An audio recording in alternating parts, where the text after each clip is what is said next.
बिस्मिल्लाहिर्रहमानिर्रहीम। नाजरीन, हुकूमत के 4 साल तकरीबन 4 साल होने को हैं, तो अब सिर्फ थोड़ा सा अर्सा पीछे रह गया है। तो नए इलेक्शन की तैयारियां भी हैं। 2023 का साल जो है वो इलेक्शन का साल होगा इंशाल्लाह, अगर ये हुकूमत अपनी मुद्दत पूरी करती है तो हर एक के जहन में है कि नेक्स्ट हुकूमत किसकी होगी। सबका अपना अपना तजिया, सबका अपना अपना एक्सपीरियंस, सियासी बसीरत। जहां तक मैं समझता हूं कि अगली हुकूमत किसकी होगी, इस वीडियो में आपके सामने लेके आऊंगा।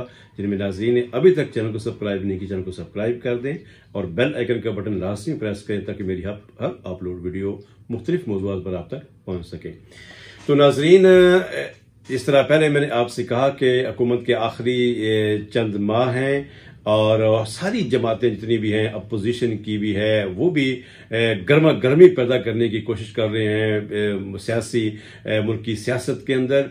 और इस तरह हुकूमत की भी ये कोशिश है कि अपने प्रोजेक्ट के हवाले से जो 3-4 साल उन्होंने को फंडिंग नहीं दी, उनके एमपीज को, अपने एमएनएज को, और इस हवाले से कोई खास तरक्याती काम जो है वो अभी तक नहीं हुआ। तो उनकी भी ये कोशिश है कि हम एक्स्ट्रा फंड दे के अपनी जो रेपो है जो हमारी खराब हुई है उसको हम बहाल कर सकें।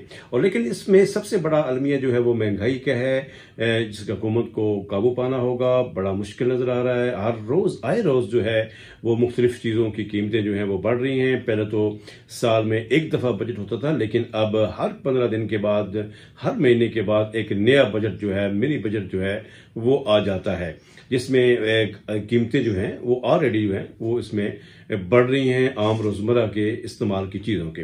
तो नाजरीन, नेक्स्ट हुकूमत किसकी होगी, तो आप जरा थोड़ा सा इस चीज की तरफ तवज्जो करें कि 27 फरवरी को बिलावल भुट्टो जरदारी, पाकिस्तान पीपल्स पार्टी के जो इस वक्त चेयरमैन है, वो एक बहुत बड़े काफिले के साथ कराची से अपना एक बड़े लॉन्ग मार्च का आगाज करने जा रहे हैं, जो कि कराची पूरे को क्रॉस करता हुआ पंजाब में पहुंचेगा, फिर इस्लामाबाद में पहुंचेगा और अपने साथ यकीनन बहुत से काफिले जो है वो शामिल करता जाएगा।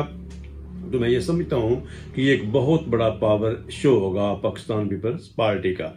और इस तरह अगर अपोजिशन की बाकी जमातों को देखा जाए तो इसमें पीडीएम में जो मौजूद जमातें हैं, जिसमें खास तौर पर मौलाना फजल रहमान जमीयत उलमा इस्लाम, और उसके बाद दूसरा पाकिस्तान मुस्लिम लीग नवाज ग्रुप, ये दोनों मेन जमातें होंगी। यकीनन इसके बाद दूसरी जमातें में होंगी।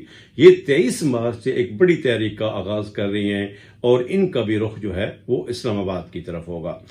तो अब इसमें ये क्या है कि अगर पाकिस्तान पीपल्स पार्टी, बिलावल भुट्टो जरदारी अगर एक बड़े मार्च के साथ अगर आते हैं और इनका शो अगर कामयाब होता है, और इसमें वो यकीनन ये चाहेंगे कि जो मुख्तलिफ जमातों के से तल्लक रखने वाले जो उम्मीदवार हैं, अगर वो इनके साथ शामिल होते हैं, तो मैं ये समझता हूँ कि मे भी जो है वो एक दोबारा अपनी उस पोजीशन में आ जाएं। और मुझे लगता भी है कि अगर ये हमारा जो दूसरे डिवीजन हैं, जिसमें भावलपुर है, डीजी खान है, अगर इस एरिया में अगर ये कुछ सीटें निकाल लेते हैं, और जो वस्त पंजाब है इसमें भी अगर कुछ सीटें निकाल लेते हैं, तो सिंध में तो अक्सरियत उनकी जो है वो वैसी होती है।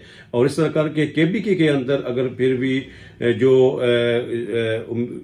जमात अगर इसमें इलेक्शन में कुछ सीटें ले लेती है, उसको भी अपने साथ लेती है, तो मैं ये समझता हूं कि शायद अगली हुकूमत पाकिस्तान पीपल्स पार्टी बना ले। क्योंकि पाकिस्तान मुस्लिम लीग नून की एक बड़ी मसला यह है कि पंजाब के अंदर तो बेशक उनकी अक्सरियत है, लेकिन उनकी इदारों के साथ कुछ बन नहीं पड़ रही, कुछ उनकी जो है वो ज़हनी हम आंगी जो है वो नहीं हो रही, जिसके यकीनन जो है उनको सियासी तौर पर नुकसान होगा। तो मैं ये समझता हूँ कि सिंध के अंदर तो पीपल्स पार्टी गवर्नमेंट बनाएगी, मेरा अपना तजिया है, बाकी अल्लाह की ज़ात बेहतर जानती है। और पंजाब के अंदर पाकिस्तान मुस्लिम लीग नून जो है वो इसमें अपनी गवर्नमेंट बनाएगी। और केपीके के अंदर मैं ये समझता हूँ, जिस तरह बलदियाती इलेक्शन का नतीजा भी जो है वो सामने आए हैं, तो उसमें मैं ये समझता हूँ कि जमीयत उलमा इस्लाम एक बड़ा ग्रुप बन के जो है वो सामने आएगी और बलूचिस्तान के अंदर एक मखलूत हुकूमत बनेगी।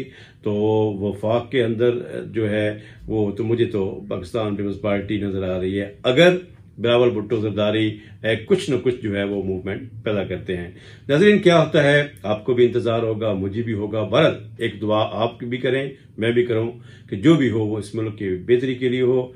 अल्लाह करे जितने भी दुश्मन अनासर हैं वो खा मुल्क के अंदर हों, वो खा मुल्क से बाहर हों, अल्लाह करीम उन्हें नीस्त तो नाबूद करे। हमें एक ईमानदार, एक सच्ची क़यादत नसीब फरमाए, जो कि सिर्फ इस्लामाबाद में गवर्नमेंट ही ना करे बल्कि उसे गरीबों के दुखों का और दर्द का एहसास भी हो। दुआओं के साथ इजाज़त चाहूँगा। अस्सलाम वालेकुम वरहमतुल्लाहि वबरकातुहू।